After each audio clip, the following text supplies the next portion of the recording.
ରୁନା ଅଦା ରୋଷେଇ କରିଛନ୍ତି ମାଛ ଭାତ ଖାଉଛି ଏଇଠି ମୁଁ ବସିଛି ସେପଟେ ଛୁଆଟା ରୋଷେଇ କରିଛି ମାଛ ଭାତ ମାଛ ପଡା ଏଇ ମାଛ ପାଣି ଆଖିଆ ମାଛ ଆମ୍ବୁଲ ପଡିକି ଝୋଳ ହେଇଛି କେମିତି ଲାଗୁଛି କହ ଇଆଡୁ ବନେଇ କହୁନୁ କାଲି ୟୁଟ୍ୟୁବରେ ଦେଖି ଇଆଡୁ ବନେଇ କହ ରୁନା ଅଦା ରୋଷେଇ କରିଛି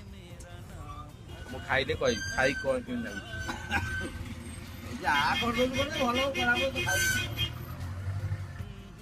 ଭଲ ଲାଗୁଛି